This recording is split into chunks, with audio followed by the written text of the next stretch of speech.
This episode of The Young Turks brought to you by GoToMeeting. Online meetings made easy. Get a free trial at GoToMeeting.com, click on the Try It Free button, and enter the promo code TURKS. Peter King says that him investigating the entire Muslim community is perfectly justified, and him not investigating all the other radicals in the country also perfectly justified, and that if anybody criticizes that it is, quote, hysteria. In fact, let's go to a clip of Peter King here saying just that, clip number 3.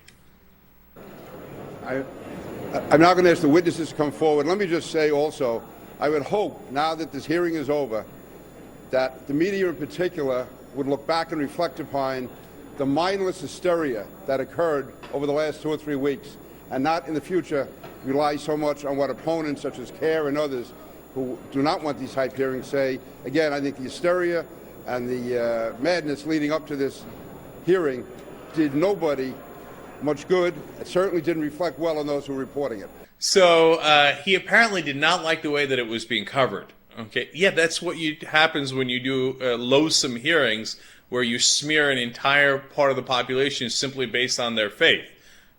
Yeah, he's like, oh, you didn't like the criticism. Well, then maybe you shouldn't have had these ridiculous hearings in the first place. By the way, Mediaite, which is a website that covers the media that has a total conservative bent, criticized the New York Times, Jon Stewart, Chris Matthews, and Cenk Uygur for leading the hysteria against Peter King. To which I say, booyakasha, in the immortal words of Ali G. All right, yes, we did lead it because it was absolutely wrong. I'm going to get back to that in a second in terms of how it has hurt King apparently and hurt his feelings as well. But let's talk about one of the lies of King here, because he's, getting everybody riled up, saying the Muslims are the problem, there are too many mosques in the country.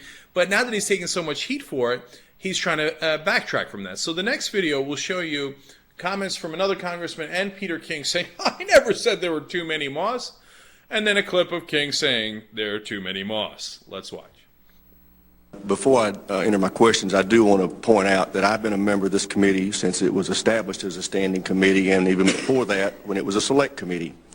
And at no point have I ever heard a member of this committee on either side of the aisle assert that we have too many mosques, too many Muslims, or anything of the kind.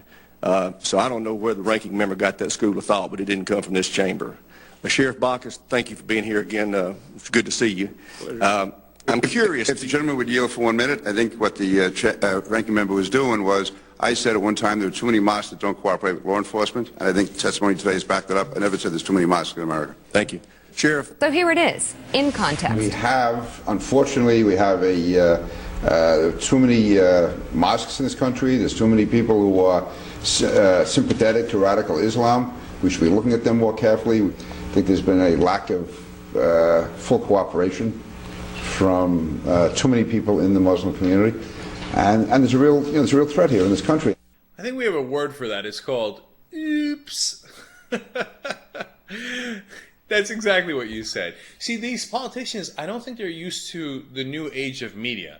They grew up in a time where not everything was on tape, and so they're used to lying, right? So they're like, I know I said that, but I'm going to say I didn't say it, and how are they going to prove it? It's my word against a reporter who wrote it down on a piece of paper. Dude, you're on tape now. You said it to a camera. You think we can't find it on tape and show you exactly what you said? Well, they got to adjust, man. They got to at least lie better. So now, in the end, did Peter King think that these hearings worked out for him?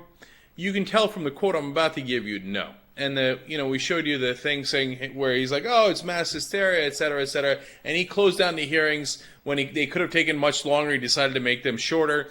And when they asked, hey, look, it seems like some of your relationships in the Muslim American community, and apparently he had some before this, have been terribly damaged, and your reputation is taking a bit of a hit too. He said this to the Daily Beast: I don't lose any sleep over it. Pat Moynihan used to quote some Irish philosopher, probably himself, saying that being Irish means that somewhere, somehow, the world is going to break your heart. We expect this stuff. You're not supposed to be happy in this world, and unfortunately, that's true. Do you get a sense of, he's really hurt, dog. Okay, I'm hurt, dog. That's what I read from that quote. Saying, look, my heart is broken over this. Everybody thinks I'm the bad guy. That's because you are the bad guy. And so it's interesting. Like, if you thought that he had some sort of grand plot, that this was somehow going to, and maybe he did. Maybe he thought, I'll out-right-wing the right wing, and maybe it'll get me national attention, and I'll be famous. Maybe I'll run for president. Because these guys think they're going to run for president. Steve King thinks he's going to run for president. Mike Pence thinks he's going to, Michelle Bachmann, all these like little congressmen, because they saw Obama, they're like, he was in the Senate for just a couple of years. They all think they can do it now. Maybe that's what Peter King was thinking, but it's obvious, even from his own statements, that it totally backfired on him. And now he's full of remorse and talk about how he's got a broken heart. Oh, are you going to be okay? You went to smear an entire community for political gain and it didn't work out for you. Is your heart broken? Oh, poor guy.